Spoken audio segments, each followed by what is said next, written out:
Welcome to UO Today. I'm Paul Peppis, Director of the Oregon Humanities Center. My guest today is David de Lorenzo, Giustina Director of Special Collections and University Archives at the University of Oregon. Prior to his arrival at the U of O in September 2016, de Lorenzo served as Associate Director and Head of Technical Services at the Bancroft Library at UC Berkeley. Thanks, David, for coming on the show. I'm glad to be here.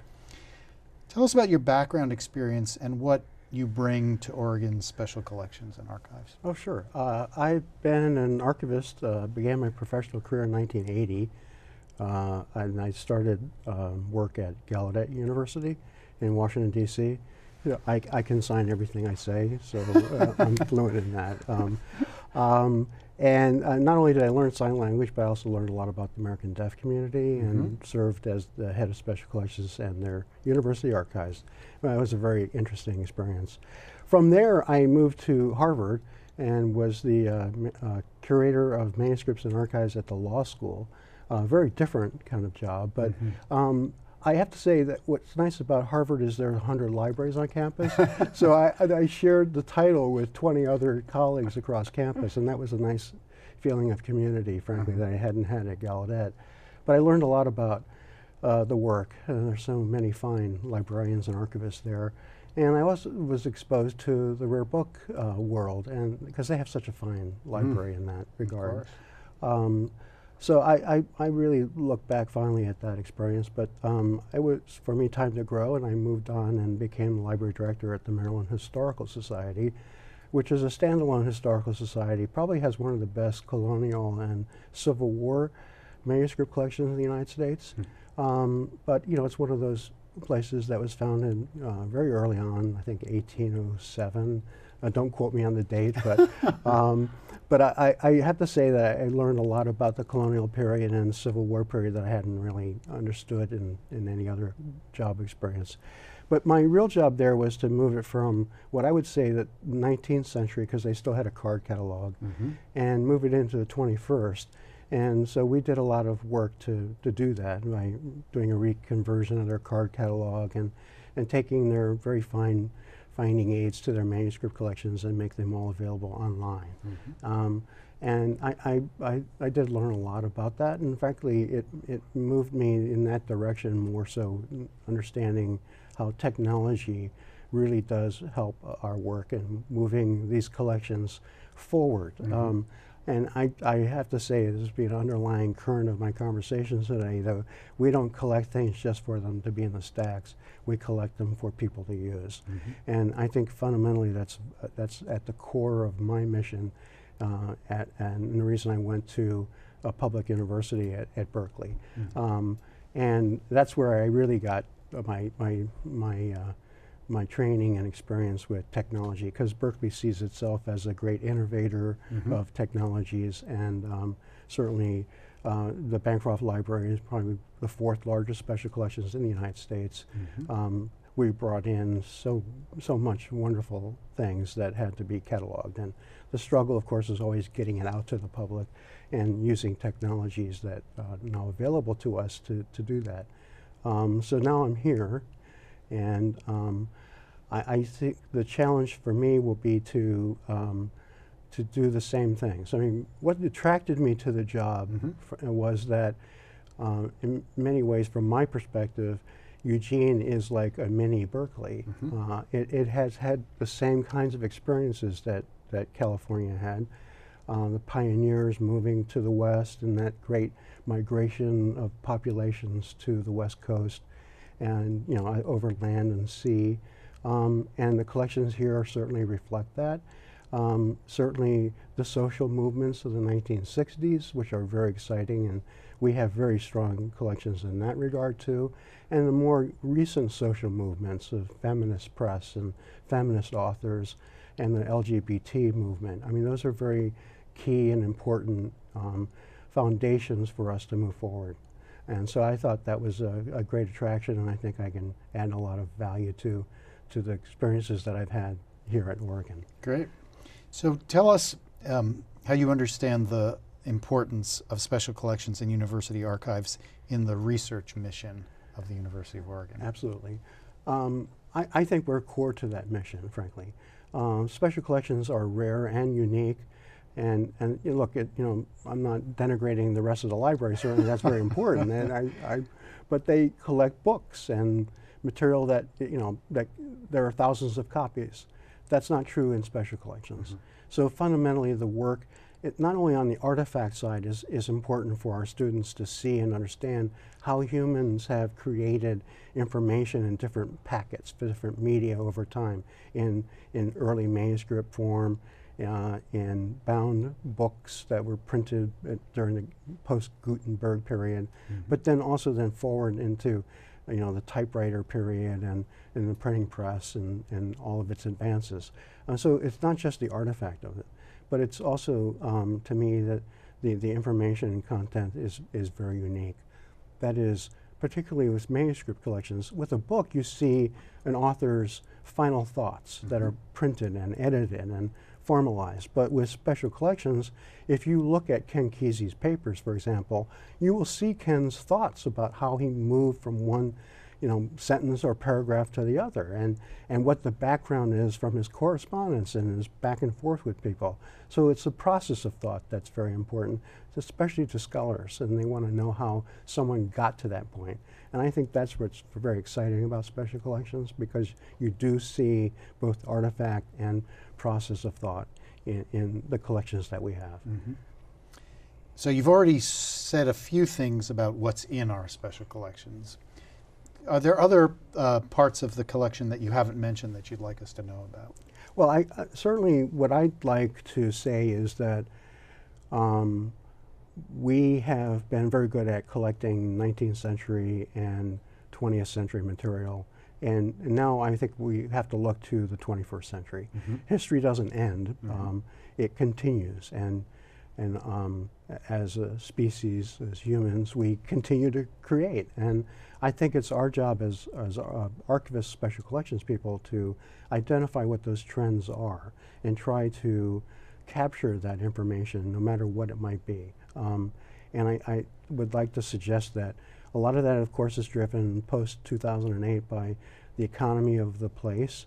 We are certainly all struggling with those financial things, but I think those are things that we have tried very hard to find solutions to through collaborations, through working with other institutions to digitize our material and make them more accessible to the public, so they don't actually have to come to our reading room, for example. So I think that's where I see us moving.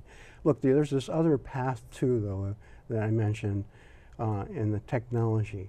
Everybody, you and I, both create most of our records in a computer. And all that born digital stuff is very interesting to us and challenging to my profession.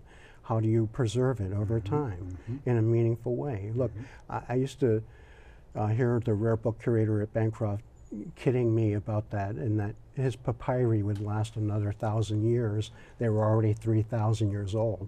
But this is a challenge to our profession, frankly. Hard drives don't last 3,000 years. They sure don't. and so, it's not just the preservation of it, but how do we make that stuff accessible in a meaningful way? And I think certainly that's been a challenge for my profession. I think certainly will be a challenge here, because most of the stuff, like as our university archives know, as they're going to look at, most of the records not coming in paper form anymore. They're coming in this born digital format. And I think that's really going to be another aspect of our work. It's not just having one foot in the artifact world, but it's now this virtual reality world that we have to manage. And it's so ephemeral. If we want to capture people's websites, their email, their Twitter, all those things are very, very difficult to try to capture and give the future researcher the scope and understanding of what we have had accustomed to see from paper-based collections. Who can access the collection? Anybody? Absolutely. We're a public institution. And as I said, I mean, one of my personal goals in my career has always been to make the collections accessible to everybody. And it's not just publishing finding aids online and having people go to see what the intellectual descriptions are about those collections and how they're arranged and what the the folders say on them, but it's beyond that to me now, is trying to provide, if it's a legacy paper-based collection, how can we get that scanned and put it out to the public? There's this kind of future visions, in fact, about stuff. I know the rare books will always be rare books, but in the future, you know, probably way beyond my lifetime, it'll be a virtual reading room in that sense. And I think we see that moving in that direction. So anybody can come and visit us. And I mean, even though that our goal is that we want everybody to go also online and see what they can see. So I think that's to me what the general statement is. Anybody can come. We welcome everybody. Tell us about how the special collections in particular get used in classes at the University of Oregon. I think that's evolved. Over time, when I started my work at Harvard especially, undergraduates were not allowed in the reading room. They literally, if they had an honors class they were taking, they had to get a department chair to write a letter, and then we could even turn them down even then. So times have changed, and we see that undergraduates can use the material. So it's, to me, it started as kind of a show and tell, and that's certainly a key and important component still to our classes. We work with professors, and they come and we identify material that fit into their class structure and their curriculum, and we try to, you know, demonstrate that through the artifact. And that kind of show and tell is very important, I think. But beyond that, though, there is this, you know, the content of the material, and I think that's where it takes much more deep dive and work with the professor, and then you see librarians and archivists kind of co-teaching those classes. So there really is kind of this more of a change in symbiotic relationships that have occurred over time, which I think are good. But I really like the idea of having undergraduates exposed to the material at a young age, because those are our future researchers and frankly our future funders too. We look forward to that, and I think that's an important goal for us. I know that you have also taught about what you do and about collections. Why is it important for librarians and archivists to teach? Why is that a good thing for them to do? Well, I think it beyond the teaching about the history of the book and printing is vital and important. Teaching about the manuscript tradition in the United States is vitally important. We come to the table knowing those things, and I think that those are skill sets that we want to leave to other generations. And I think, you know, understanding how the lithographic process works and detail is important for people to understand what we've done as humans. And so this is this continuity and connectivity that I think that archivists provide. Beyond their own personal subject interests, like my interest has been, since I worked at Gallaudet, focusing on the American deaf community and their history, and I've written about that, and I hope to continue to do that. And I think you see that with, you know, archivists. We're pretty smart people. We like being engaged intellectually, so I think that's a nice aspect to it. So, what are some of the particular challenges that you face and that other archivists face in managing the collections here at the university? I have to say, this is no secret probably to anybody, but it's unique not to have an off-site storage facility. Libraries still collect paper-based collections. Archivists and special collections still collect. And I think one of the greatest challenges that we have is trying to find a solution to that problem. And that is not going to be resolved by just scanning stuff. We're not going to throw things away, not in special collections. So you need more space. We do. We need an off-site facility. And I mean, look at the camera, wherever it is, but that is the truth of it. We need an off-site facility because we want to collect more, and people still give us paper-based collections, not just born digital collections. So my personal hope is that we can engineer that to happen. So, but I think beyond that, though, we have a challenge here to get everything cataloged. And there has been, I think, some concerns expressed about that, and I think rightly so. there's no reason why our incunabula or our Renaissance and medieval manuscripts aren't available in our catalog. So that's going to happen under my tenure. Tell us how the Special Collections collaborates with the Oregon Rare Books Initiative. Well, I'd like to say that it goes both ways, and I think there are three elements to this. One is that they support the cataloging of the collection. They advise us on the priorities within the collection that need to be cataloged, and I want that to be an ongoing and hopefully short-term duration, because everything in my mind should be at least in the next 3 years cataloged, and that's my personal goal. The other is with outreach and teaching. They have a wonderful symposium that we co-host, and I'd love to see that happen on an annual basis as an ongoing adventure, because that's part of the process, is to bring in scholars who have used the collections or similar collections to talk about the rare book collection and how it can be used in new and different ways. And I think the other part to me is helping push the university to understand the importance of its special collections. Faculty have a lot of clout, and I think I certainly would hope to be able to take advantage of that.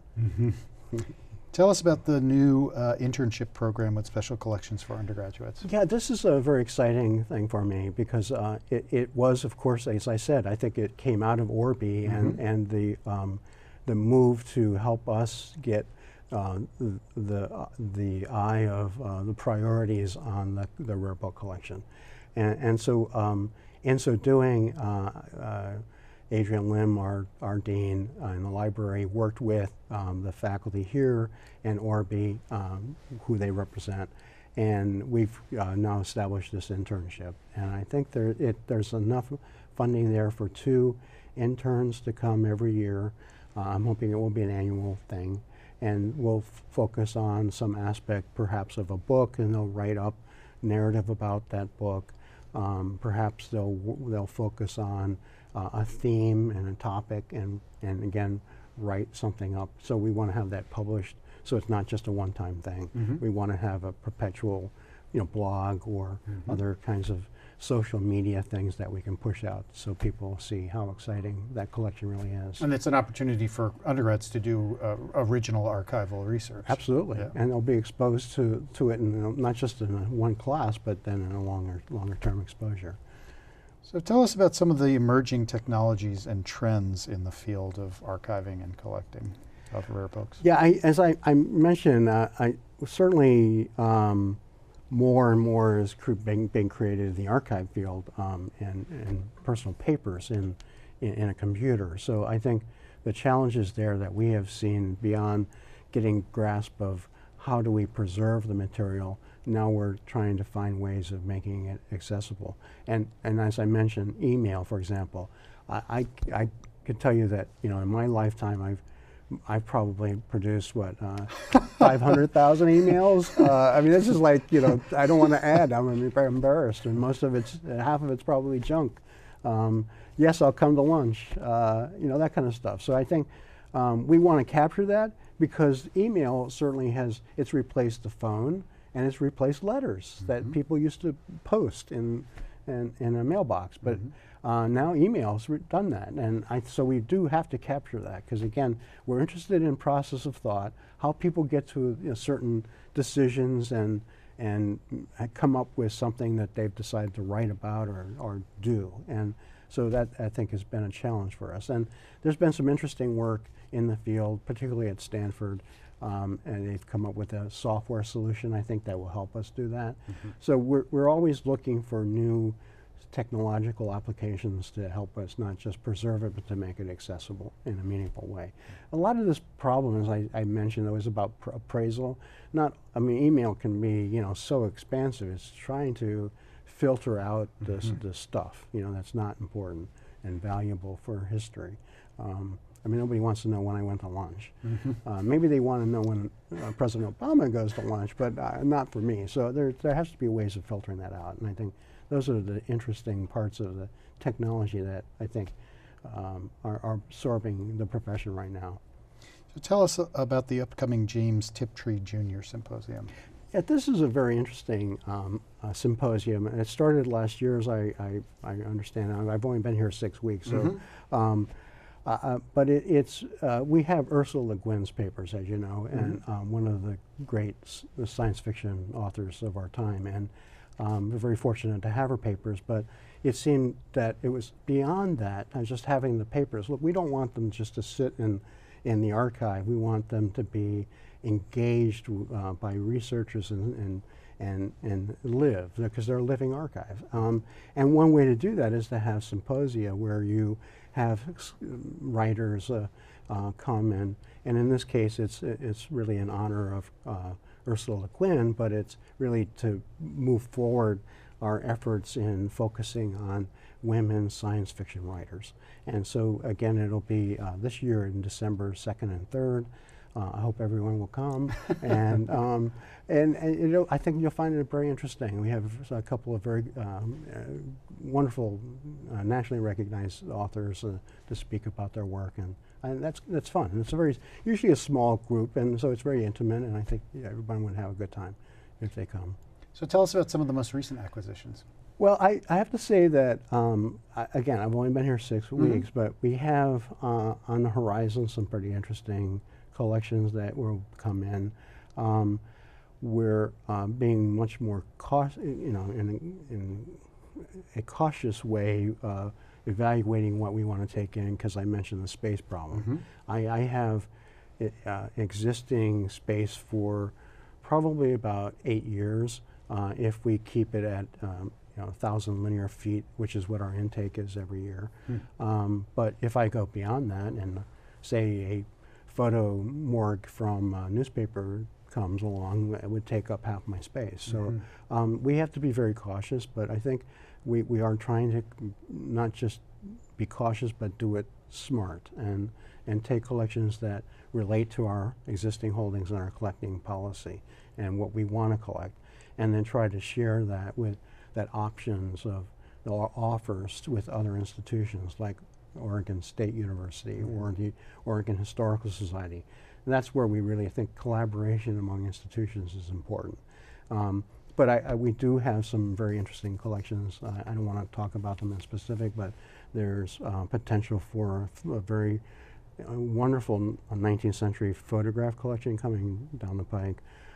So those kinds of things are very exciting. And our photo holdings are very interesting, but they're not expansive, and I would like to see us move, as our society has moved into a visual environment. I think photographs support research more than ever before, and that's something we want to continue to build on. This point is an interesting one. You mentioned that we do actually have some photographic holdings.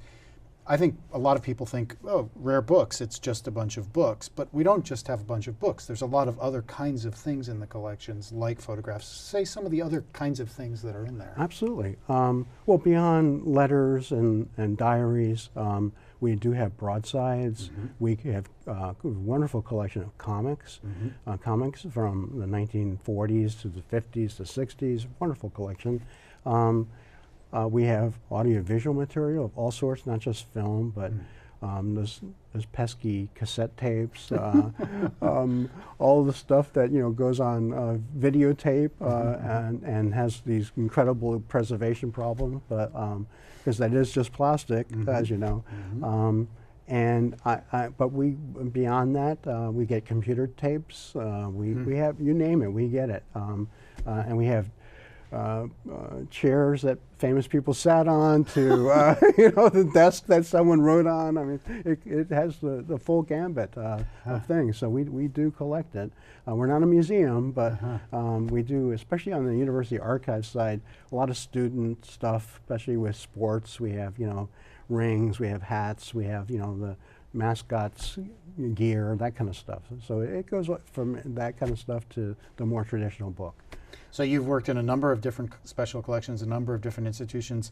Tell me a couple of things that you learned about that we have that surprised you, that you were shocked to discover that the University of Oregon had that collection or that particular material. Anything exciting, particularly exciting for you? Well, I have to say I knew that Oregon had Kesey's papers, and frankly, that he's a giant, and I hadn't had the opportunity until I came here to actually see the collection and understand the richness and quality of that collection.